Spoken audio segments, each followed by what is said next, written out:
안녕하세요. 중학생 아들을 키우고 있는 30대 여자입니다. 사연을 쓰려 돌이켜보니 결혼 생활 5년 동안 참 많은 일이 있었더라고요.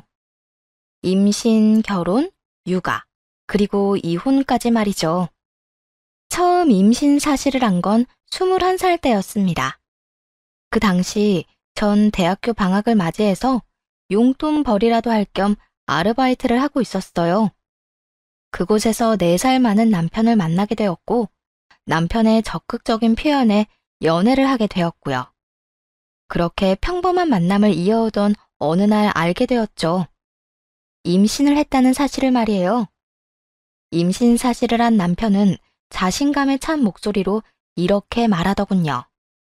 자기야, 우리 결혼하고 아기도 낳자. 나 취업도 했고, 자기랑 우리 아기 정도는 충분히 책임질 수 있어. 나 믿고 결혼해. 자기 공부는 아기 낳고 다시 시작하면 되잖아. 어린 나이였지만 남편의 말을 다 믿은 건 아니었습니다. 출산을 결심하게 되면 남은 공부는 고사하고 이전에 꿈꾸던 삶은 사라지는 것이 분명했죠. 많은 고민 끝에 결국 아이와 남편을 선택하게 되었고, 그렇게 걱정과 우려 속에 결혼까지 하게 되었네요. 고작 25살, 21살의 부부는 능력이 없었고, 결국 시댁에서 신혼을 시작하게 되었어요. 시댁은 2층 단독주택으로 1층엔 시부모님들이 사시고 2층을 저희가 쓰게 되었어요. 친정에 도움을 구했다면 저희 두 사람이 살 집 정도는 충분히 얻어주셨겠지만 부모 가슴에 대못받고 하는 결혼이라는 말까지 듣고 싶진 않았기에 시댁살이를 시작했었어요.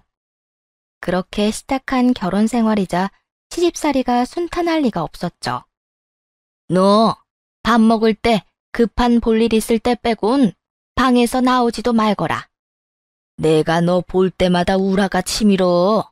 어쩌다 저딴 게 내 아들 발목을 잡아서는? 네, 죄송합니다, 어머님. 그 죄송하다는 말 좀 그만해라.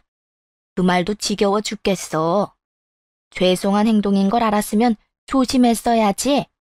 사고는 다 쳐놓고 죄송하다 고개만 푹 숙이고 있으면 뭐가 달라져? 얼른 방에나 들어가.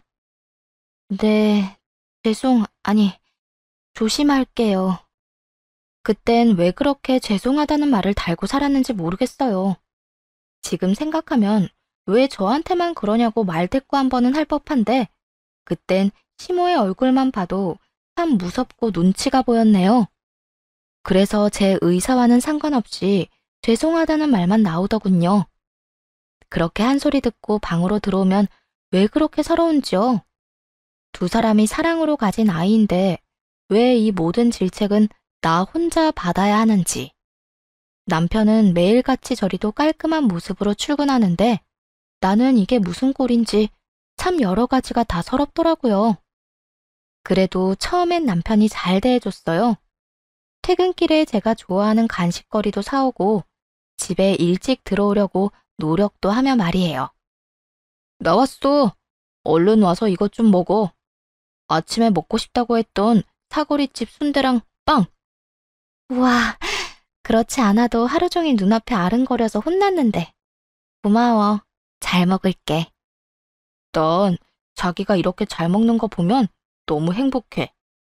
돈 버는 보람을 느낀다고나 할까? 앞으로 다른 건 몰라도 먹고 싶은 거 하나만큼은 아끼지 않고 사줄 테니까 먹고 싶은 거 있으면 다 말해줘.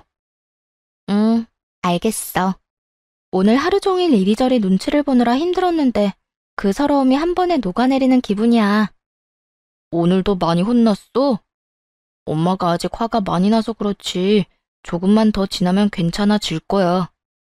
원래 그렇게까지 모진 사람은 아니니까 조금만 더 힘내줘. 내가 돈 많이 벌고 부지런히 모아서 빨리 분가할 수 있도록 할게. 입에 발린 소리라도 이런 것들이 참 위로가 되고 힘이 됐었는데 저만큼은 아니어도 역시 어린 남편은 저에게서 점점 멀어져만 갔고 책임감도 점점 잃어가더군요. 그러는 와중 아이의 성별을 알게 되었고 그날 이후 저는 골칫거리 짐짝에서 복덩이가 되었습니다. 어머님, 병원 다녀왔는데 아들이래요. 뭐야? 아들? 그게 사실이야? 네, 여러 번 확인했는데 아들이 확실하다고 하세요. 그래? 아이고, 우리 며느리 고생했다 고생했어. 손귀한 집의 걱정거리를 이렇게나 한 번에 없애주다니. 태몽도 과일이 가득해서 딸 태몽인 줄 알았더니 네가 짐이 아니라 복덩이였구나, 복덩이.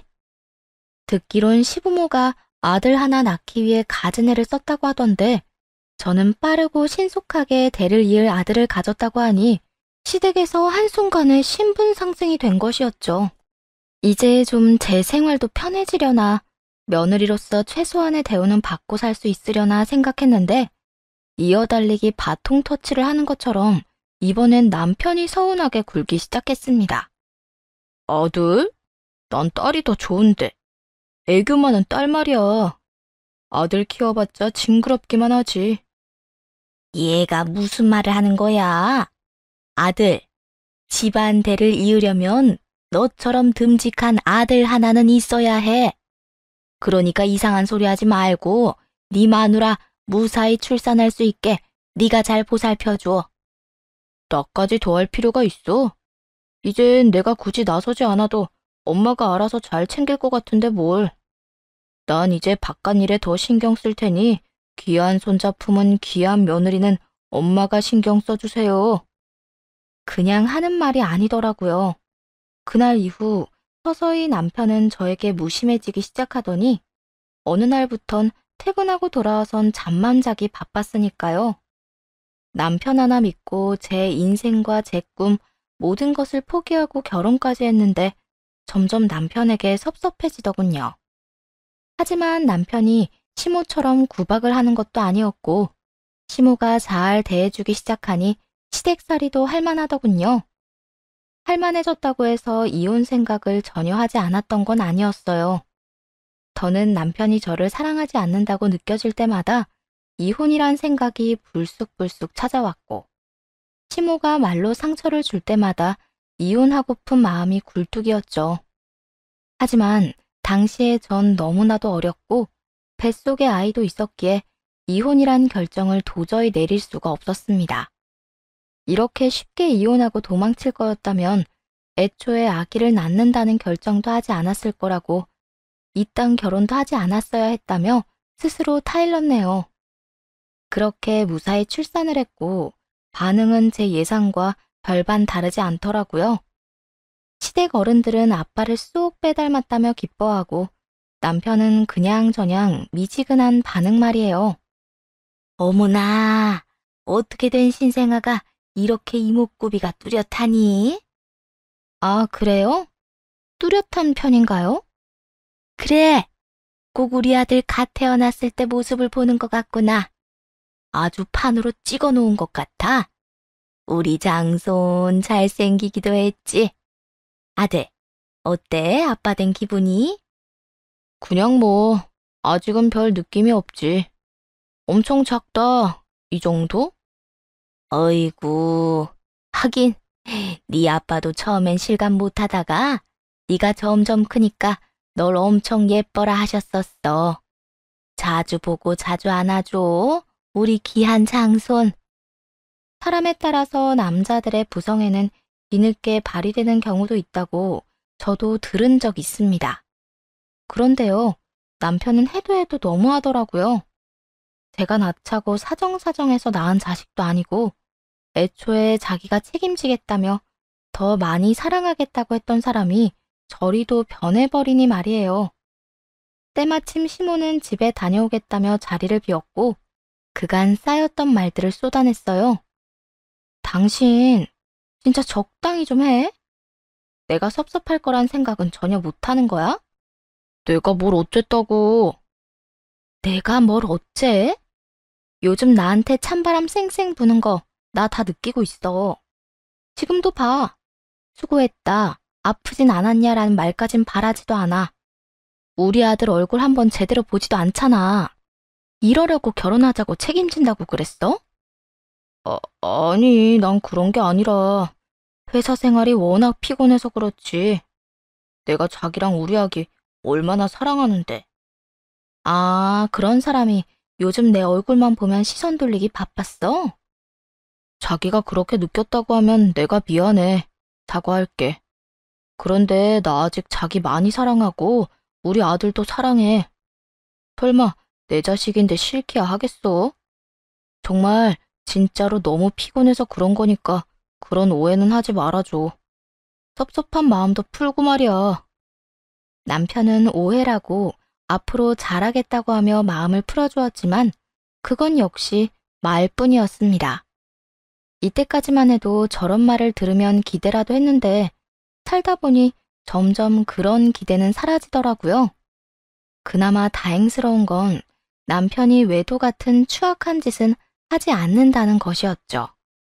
가정에 좀 무심한 것이야 참고 살면 되는 문제였고, 그렇게 참고 살다 보니 어느새 4년이란 세월이 지났습니다. 여전히 전 시댁살이를 하고 있었지만 이제는 아무것도 모르는 21살 때와는 달리 불만이 가득한 상태였어요. 우선 출산을 하고 아이가 어린이집만 다니게 되면 복학하게 해주겠다는 약속은 당연히 지켜지지 않았습니다. 어차피 거의 포기 상태이기도 했지만요. 혼자 육아를 하며 사이버 대학을 접수해 사회복지학과 수료를 마친 후라 대학 생활엔 큰 미련이 없기도 했고요. 다만 불만이 컸던 건 이런 것들이 아닌 바로 분가 문제였어요. 가끔 시모 때문에 힘들어할 때마다 남편은 이렇게 말하곤 했거든요. 조금만 기다려. 우리 아들 초등학교 들어가기 전엔, 아니, 5살쯤 되면 분가하자. 그때까지 설마 우리 세 식구 살 집도 못 구하겠어? 그러니까 그때까지만 조금만 더 기다려줘.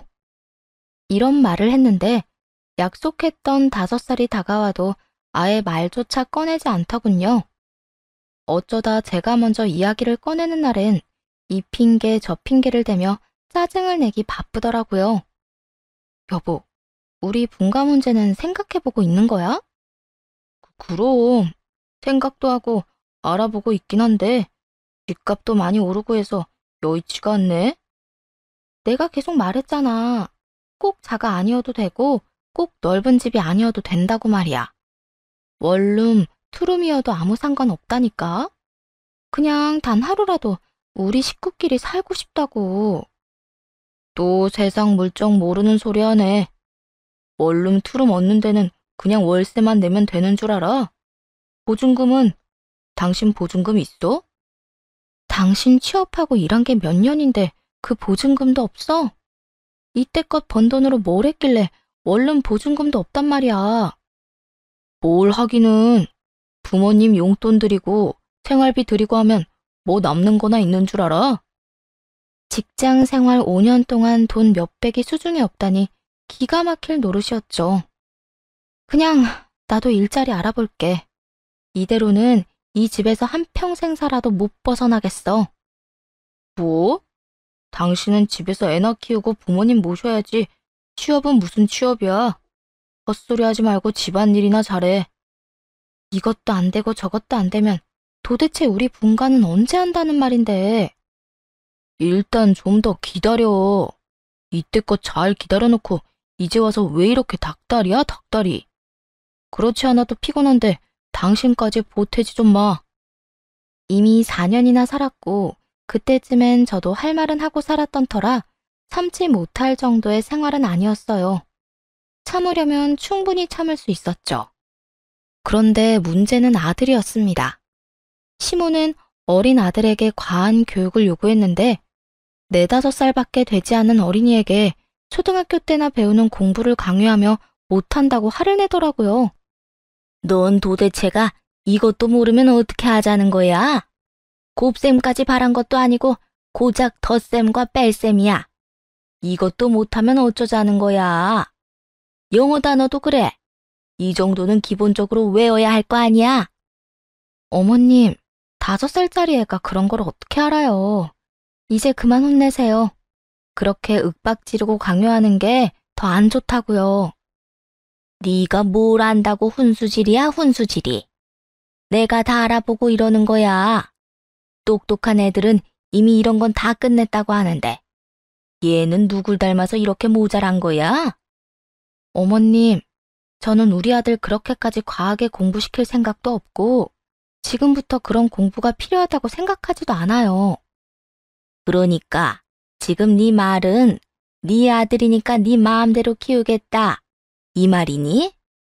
득이 되는 조언과 도움이라면 감사한 마음으로 받겠지만 해가 되는 행동이라면 그냥 두고만 볼 생각 없다고 말씀드리는 거예요. 지금 어머님이 제 아들한테 하는 윽박 강요, 이런 건 단 하나도 도움되는 것이 없으니까 하지 말아주세요. 이렇게까지 직설적으로 하지 말라고 해봐도 그때뿐이었습니다. 자고 일어나면 모든 기억을 잊은 사람처럼 또 어린 아들을 괴롭히는데 보통 일이 아니었죠. 상황이 그렇다 보니 잘 웃고 잘 먹으며 밝기만 하던 아들은 눈에 띄게 의기소침해져 갔고 자신감이 떨어지니 유치원에서도 문제가 생겨나기 시작했습니다. 어머님, 혹시 유민이 요즘 무슨 일이 있는 걸까요? 아니요, 특별한 일은 없는데 왜 그러세요?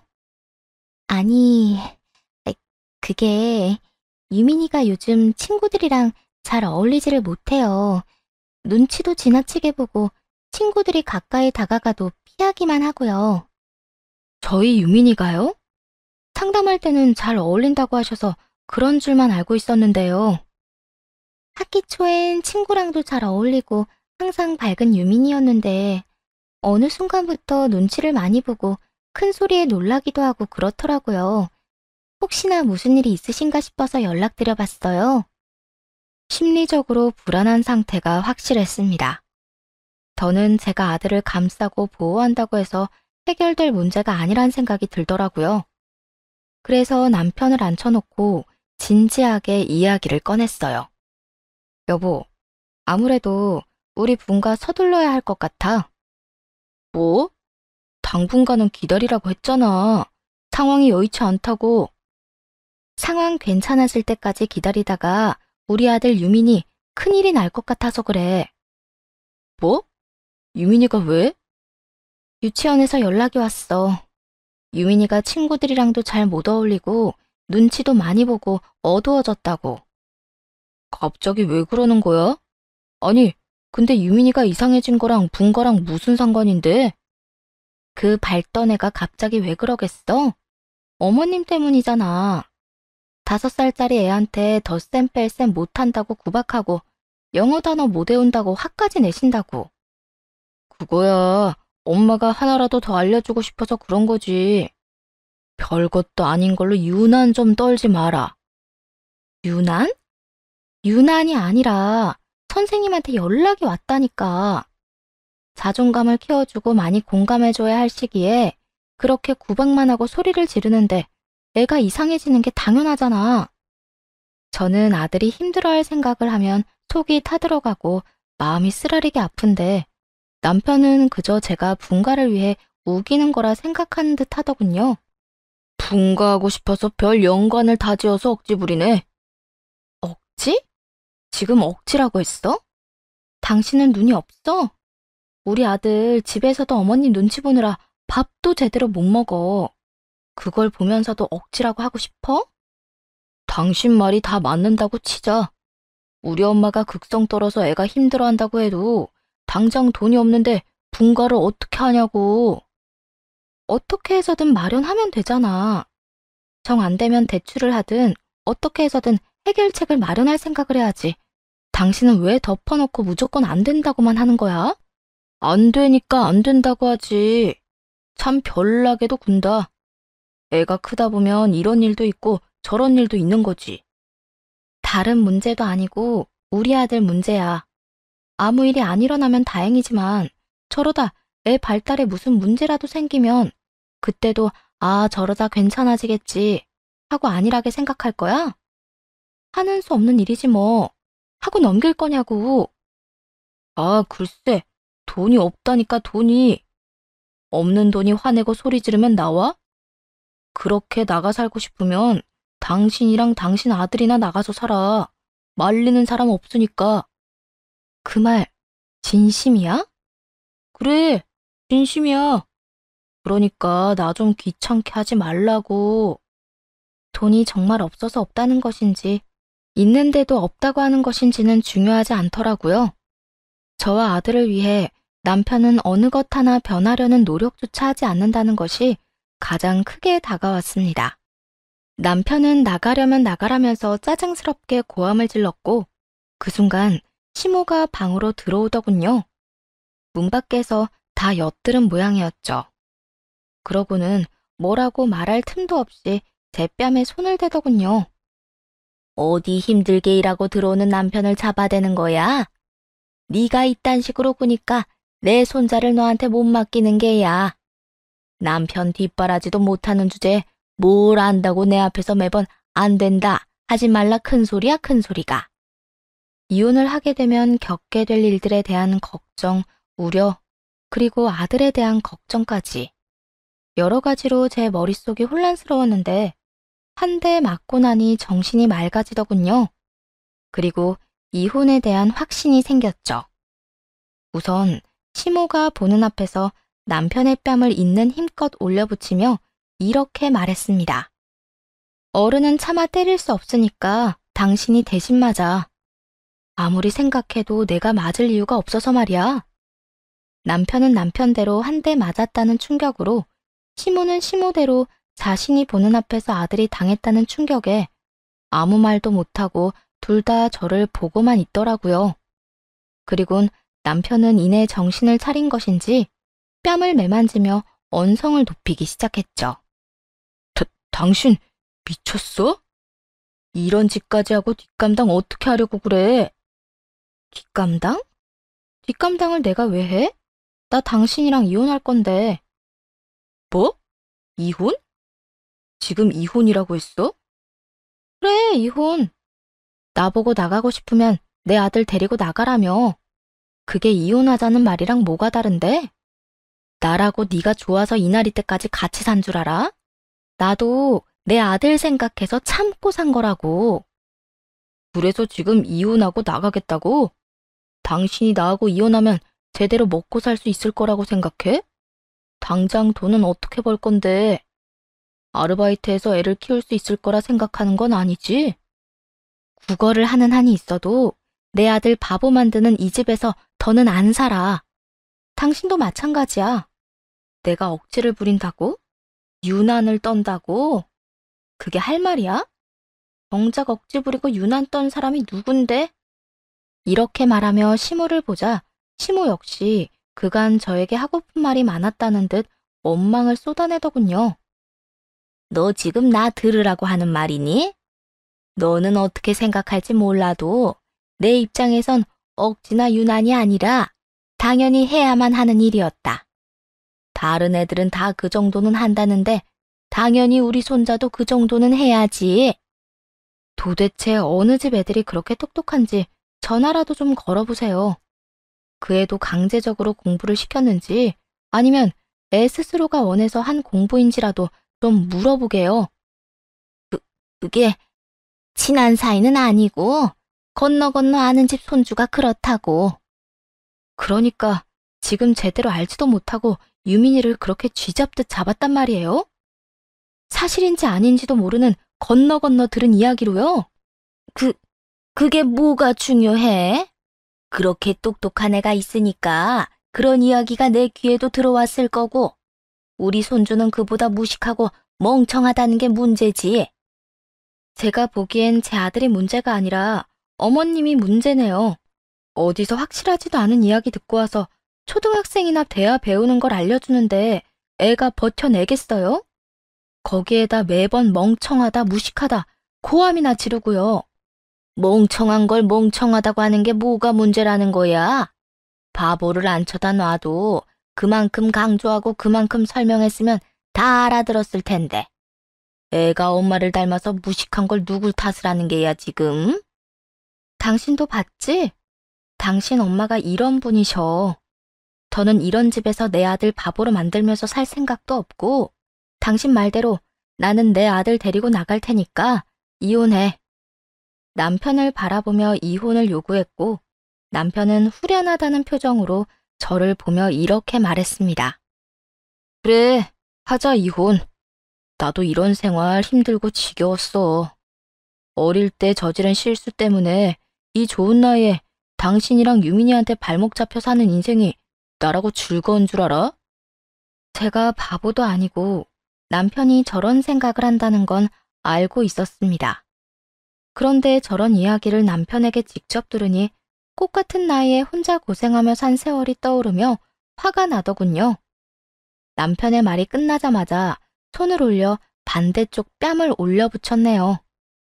시모는 저를 가만두지 않겠다며 고함을 질렀고 남편은 그저 저를 노려보더군요. 너 지금 이게 뭐 하는 짓이야?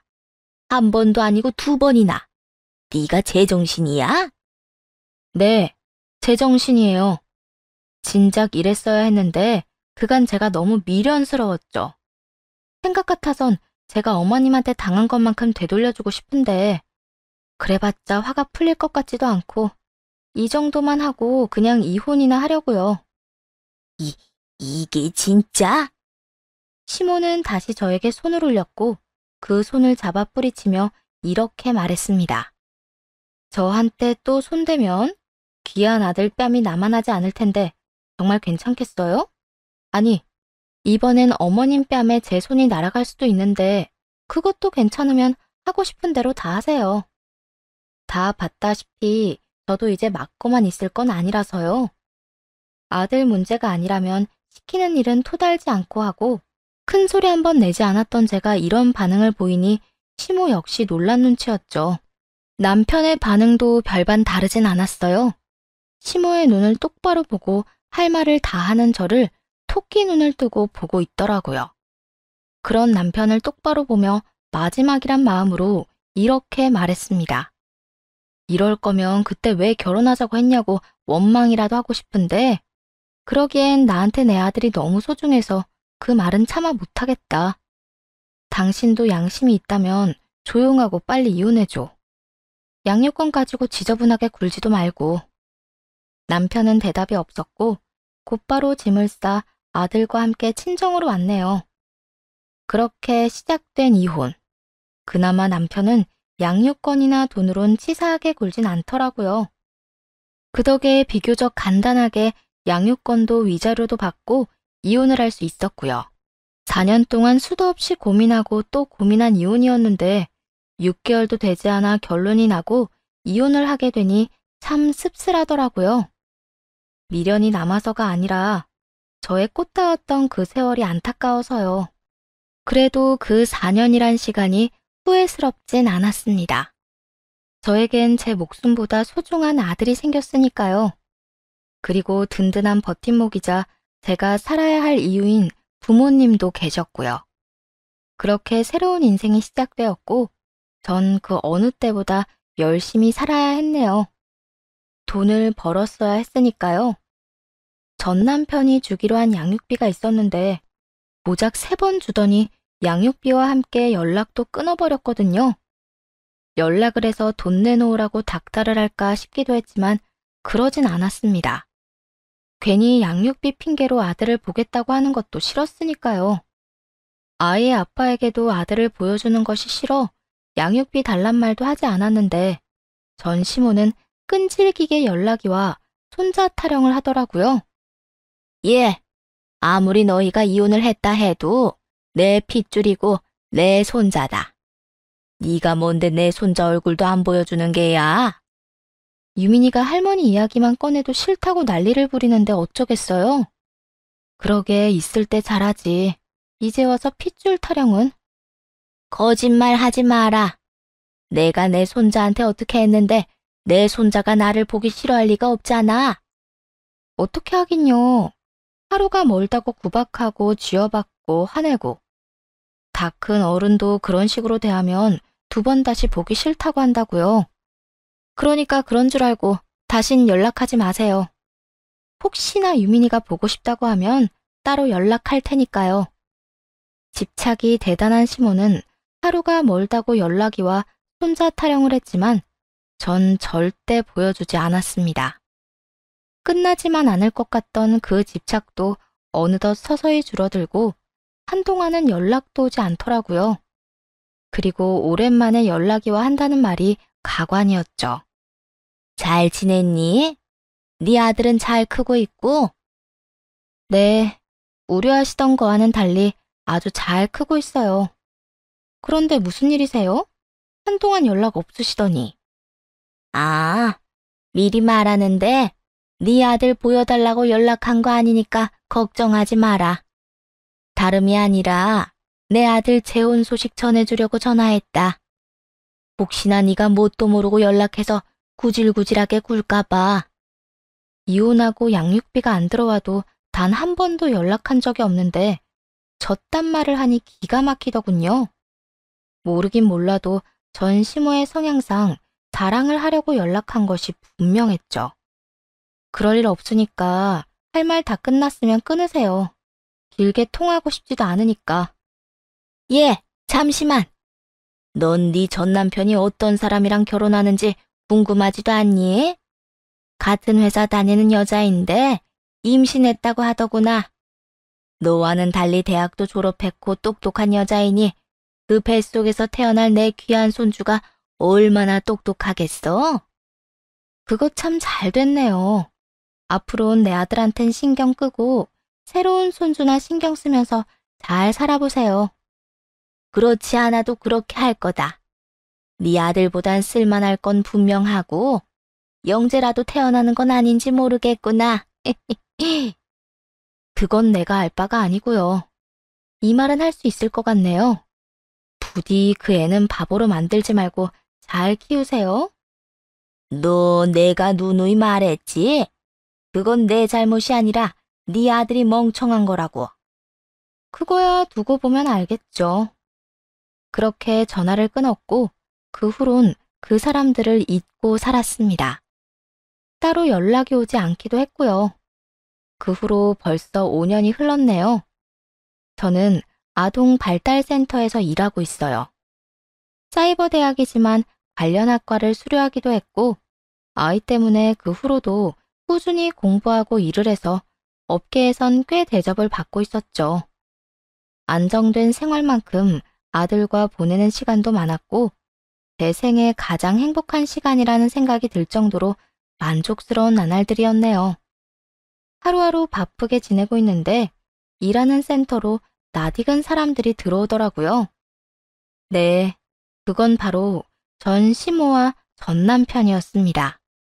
두 사람은 여자아이의 손을 잡고 센터로 들어왔는데 척 보아도 표정에 근심과 걱정이 가득해 보이더군요. 반갑지 않은 사람들의 등장에 저도 모르게 몸을 숨기게 되었고 본의 아니게 두 사람의 대화를 엿듣게 되었죠. 이게 다 엄마 때문이야. 멀쩡하게 태어난 애를 엄마가 다 망쳐놨다고. 이게 뭐야? 센터가 웬 말이냐고. 그게 왜 내 탓이야? 난 그저 남들 하는 것처럼 했을 뿐이라고. 도대체 그 남들이 누군데? 누가 4살짜리한테 그 어려운 공부를 그것도 강제로 시키냐고. 있어, 영재 엄마들. 들어보니까 다들 이렇게 했다고 하더라. 그 애들이 지금 얼마나 똑똑한 줄 아니? 엄마, 그건 특별한 애들이나 그런 거고 우리 딸은 평범한 그냥 4살 여자아이야. 첫 손자도 그렇게 괴롭혀서 아들 이혼시키더니 그걸로 만족이 안 됐어? 기어코 내가 또 이혼하고 손녀는 센터까지 다니게 만들고 나니까 속이 시원해? 그게 왜 내 탓이야? 다 그년들이 되바라져서 그렇지. 시어머니 입장에서 잔소리 좀 할 수도 있는 거지. 그걸 못 참고 이혼이나 하고 말이다. 애 문제도 마찬가지다. 원래가 좀 멍청한 애들이었다고. 엄마, 여기 오기 전에 들린 센터만 3군데야. 거기서 하나같이 과한 교육에 의한 정서적 문제라고 하는 말 못 들었어? 그 말을 듣고도 애 탓을 하고 싶어. 들어보니 애 엄마는 아들이 아닌 딸을 낳았다는 이유로 전 시모의 시집살이를 버티지 못하고 이미 도망간 상황이고 남은 아이는 시모의 학대와도 같은 교육에 발달에 약간의 문제가 생겼더군요. 싸우는 두 사람의 사이에 껴 눈치를 보고 앉아있는 여자애를 보는데 힘들어하던 아들의 모습이 떠올라 안타까웠습니다. 언제까지 숨어 있을 수도 없는 노릇이고 그 둘의 대화가 다른 사람들에게 방해가 되는 지경이라 저는 두 사람 앞에 등장했죠. 저를 보자마자 두 사람은 화들짝 놀랐는가 싶더니 이내에 다 알겠다는 표정을 지어 보이며 제 아들 험담을 하기 시작했죠. 네 아들도 여기 다니니? 내 그럴 줄 알았다. 어릴 때부터 모자라더니. 뭐라고요? 그런 거 아닌데요. 아니긴 뭐가 아니야. 그런데 그때부터 지금까지 다닌 거면 도대체 몇 년이나 다닌 거니? 아니, 얼마나 심각한 바보이길래 이때까지 치료를 하는 게야? 그 정도면 장애 아니니? 장애라니요. 무슨 말을 그렇게 하세요? 그리고 그런 거 아니라고 말했잖아요. 어머, 깜짝이야. 아니면 아닌 거지. 왜 화를 내고 그러니? 아, 알겠다. 장애까진 아니더라도 학교 수업은 제대로 못 따라가지? 네, 그럴 줄 알았다. 너 닮아서 머리가 나쁘다고, 조기 교육이 그렇게 중요하다고 내가 말했잖니. 걱정과 우려가 섞인 말이 아니었어요. 차라리 그건 조롱에 가까웠죠. 아무리 연이 끊어졌다고 해도 자신의 손자 이야기를 저런 식으로 하다니 정신치료가 필요한 사람은 전 시모인 것 같더군요. 저런 인간들에게 아들에 관한 이야기는 전하고 싶지도 않았는데 어쩔 수가 없더라고요. 귀한 남의 아들을 그딴 식으로 몰아가니 말이에요. 여기는 아들이 다니는 곳이 아니라 제가 일하는 곳이고요. 제 아들은 치료라는 건 받지도 않았고 받을 필요도 없어요. 학교 수업을 못 따라가기는커녕 매번 전교 1, 2등만 하고 있어서 성적표 확인하는 의미가 없을 정도니까요. 그 말을 들은 전 시모가 지어 보이던 그 표정을 아직도 잊지 못합니다.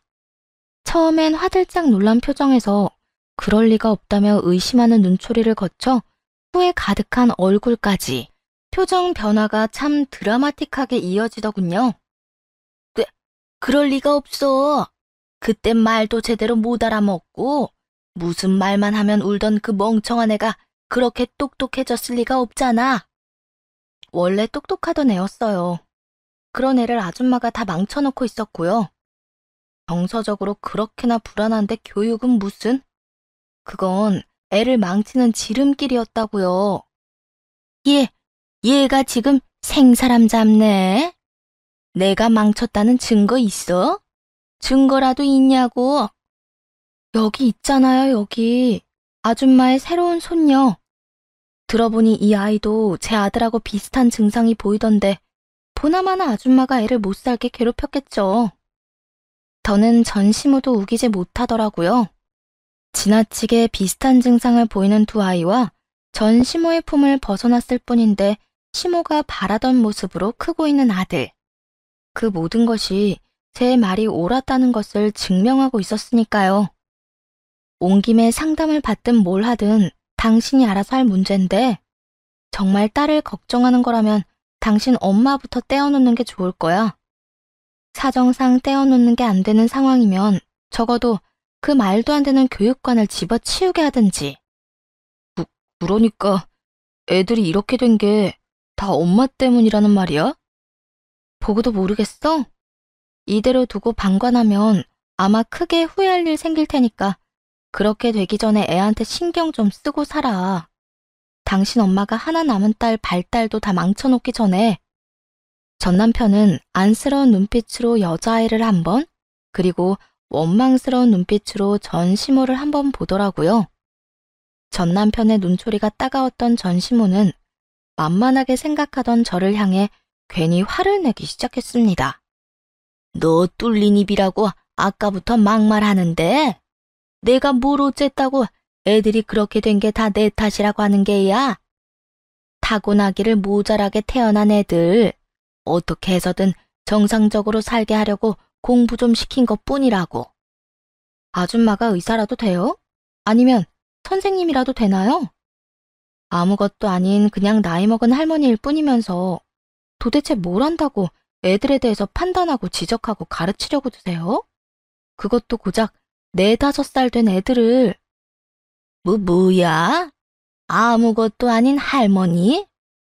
이혼해서 남남됐다 해도 내가 네 엄마뻘 되는 어른인데 어른한테 그 말버릇이 뭐야? 하여튼 예나 지금이나 본데 없이 자란 티 내기는 내가 그래서 너한테 애를 안 맡긴 거였다고. 그래서 제 아들도 망칠 뻔했죠. 이제 인정하세요. 아줌마가 그렇게 무시하던 제가 키운 제 아들은 지금 수제 소리 들으면서 정교해서 놀고 그렇게 자부하던 교육 방식으로 교육한 저 아이는 지금 아파하고 있다는 걸요. 그 말에 흥분한 전시모는 무섭게 다가왔지만 제 몸에 닿진 못했습니다. 닿기도 전 남편의 손에 의해 끌려나가게 되었으니까요. 엄마, 그만 좀 하고 나가자. 나가자고. 이 녀석아, 이대로 나가면 전현 하는 말이 다 맞다고 인정하는 꼴밖에 더 돼? 난 못 가. 절대로 못 간다고. 엄마가 인정 못하면 어떻게 할 건데? 아무것도 모르는 내가 들어도 틀린 말이 하나 없는데. 우리가 인정 안 한다고 달라질 게 있을 것 같아? 일단 나와. 집에 가서 이야기하자고. 계속 난동을 부리면 경찰이라도 부르려고 했더니 전 남편이 나서 전시물을 끌고 가준 덕에 작은 소란으로 일은 마무리되는 듯 했습니다. 그래도 그 집구석에 전 남편 한 명이라도 정신을 차렸으니 다행이라고 그렇게 생각했는데 그것도 착각이더군요. 며칠 뒤 전 남편이 염치도 없는 뻔뻔한 얼굴로 찾아왔으니까요. 처음엔 센터로 찾아왔기에 딸의 문제로 여러 가지 상의를 하려고 왔다 생각했어요. 아무래도 아들과 비슷한 모습을 보이기도 했으니까요. 그래서 흔쾌히 차 한잔 하자는 말에 응한 것이었는데 찾아온 목적은 따로 있더라고요. 잘 지냈어? 안부나 묻자고 찾아온 거 아닐 거 아니야. 딸 때문에 온 거 아니까 물을 거 있으면 그냥 물어봐. 딸 때문이기도 한데 당신한테 할 말도 있어서 찾아왔어. 할 말? 우리 사이에 남은 할 말이 있어? 이혼한 지가 5년인데? 에이, 그렇게 딱딱하게 굴지 말고. 지난 5년 동안 내 생각 한 번도 안 했어? 난 당신 생각 많이 했는데. 참나, 하는 소리가 절로 나오더군요. 필요 없으니 아들이랑 둘만 나가라고 한 것이 기억에 생생한데 이제와 말 같지도 않은 거짓말을 늘어놓으니까요. 생각? 당신이? 내 생각 날 만한 상황이긴 하지. 그렇지? 우리가 이혼할 때 좀 틀어져서 그렇지. 그전까진 사이 좋았잖아. 무슨 개소리야. 사이가 좋기는 무슨? 난 양육비 이야기하는 거야. 당신이 나한테 양육비 안 주고 무시한 게 4년이 넘는데 그 정도면 내 생각이 날 수밖에 없다. 이 뜻이었는데. 만난 김에 좀 물어나 보자. 양육비 이대로 영원히 안 줄 생각이야? 줘야지. 당연히 줘야지. 그동안은 나도 먹고 사는 게 힘들어서 못 줬던 거고 앞으로는 조금씩이라도 줄게. 하는 수 없이 양육비 지급 약속까지 한 전 남편은 지나치게 눈치를 살핀다 싶더니 기어코 해서는 안 되는 말을 꺼내기 시작하더군요. 저기, 우리 다시 만나는 건 어때? 아까 말했듯이 나 당신이랑 떨어져 사는 동안 당신 생각 많이 했어. 그동안은 염치가 없어서 연락도 못 했는데 이렇게 만나게 되니까 운명이란 생각이 계속 들더라고. 당신은 그런 생각 안 들었어? 운명은 무슨? 너 이혼 2번 당하더니 머리가 어떻게 된 거 아니야? 어딜 찾아와서 말 같지도 않은 말을 꺼내는 거야? 뭘 그렇게까지 화를 내. 전혀 말이 안 되는 것도 아니잖아. 그건 네 생각이고 난 너 같은 인간 때문에 내 인생 또 망치기 싫으니까 헛소리 하려거든 꺼져.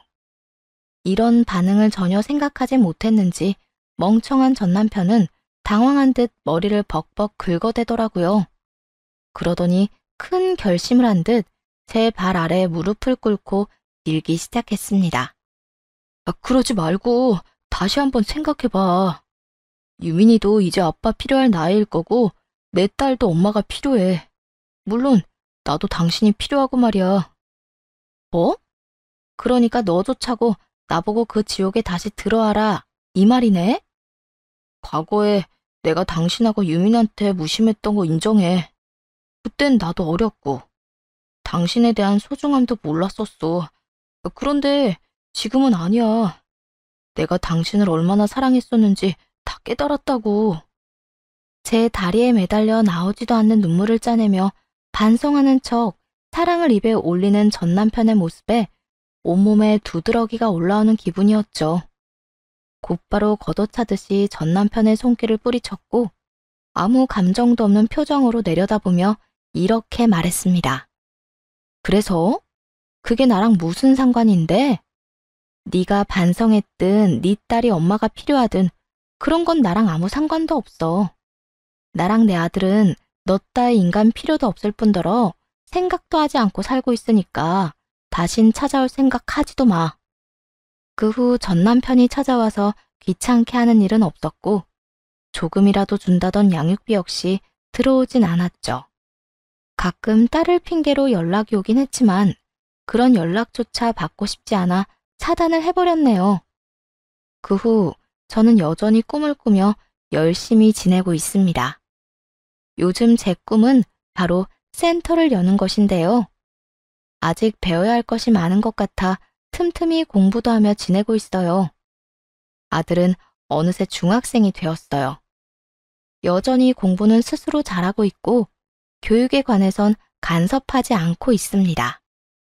아들의 성향으로 볼 때 제가 옆에서 왈가왈부하는 것보단 그저 지켜보며 아들이 원하는 대로 이끌어주는 것이 더 좋을 것 같아서요. 요즘엔 사춘기가 온 것인지 자주 툴툴거리기도 하고 묻는 말에 대답을 하지 않곤 하는데요. 자연스러운 현상이니 크게 나무랄 생각은 없지만 이 시기에 아들과 멀어지게 되면 관계 회복이 힘들 것 같아 잔소리 대신 산책을 함께 하고 있어요. 처음엔 아들이 귀찮아하는 것 같아 그만해야 하나 고민도 했는데 요즘엔 글쎄 산책하러 가는 시간만 되면 시키지 않아도 커피를 태운 텀블러를 들고 절 기다리는 거 있죠? 모르긴 몰라도 아들 녀석도 내심 그 시간을 즐기는 것 같기도 하네요. 사실 임신 사실을 안 순간에도 출산을 했을 때도 전 남편과 이혼할 때도 아들에게 늘 미안했어요. 어린 엄마인 것도 그런 엄마가 이혼까지 한 것도요. 아들 앞에서 티를 내진 않았지만 어느 것 하나 미안하지 않은 것이 없었죠. 그래서 아들이 저를 미워하면 어떻게 하나 내심 걱정도 많이 했는데 아들이 제 생일날 쓴 편지에 이렇게 쓰여 있더라고요.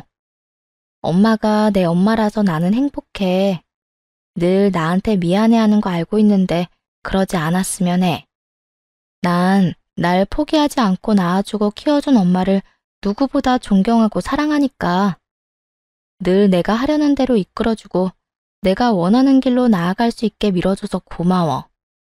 사랑해 엄마. 건강하게 오래오래 행복하자. 혹시나 눈물이 떨어질까 편지를 머리 위로 들고 읽으며 얼마나 울었나 모릅니다. 한 글자 한 글자가 지난 날을 위로해주는 기분이 들었고 또 고맙다는 그 말이 제가 한 선택이 틀리지 않았음을 증명하는 것만 같아서요. 21살에 출산을 하고 25살에 이혼을 했다는 말을 하면 네 팔자 네가 꼬았다. 왜 그 아기를 낳았다며 질책 아닌 질책을 하는 사람들도 있었습니다. 그런데요, 이렇게 잘 키운 아들이라면 팔자가 꼬인 것이 아니라 팔자 하나 잘 타고난 거 아닐까요? 다른 사람도 아닌 제 아들이 저를 존경한다는데 이보다 더 좋은 인생이 어디 있을까 싶네요. 다른 사람들의 생각이 어떠하듯 전 그렇게 생각하고 살아가려고요. 아들에게 존경받을 수 있는 멋진 어른으로 사랑하는 아들과 오랫동안 더 행복하게 말이에요. 다들 응원해 주실 거죠? 이렇게 제 사연도 끝이 났습니다. 사연을 쓰기 전까진 글재주가 워낙 없어 걱정이 많았는데 다 쓰고 나니 뿌듯하기도 하고 후련하기도 하네요.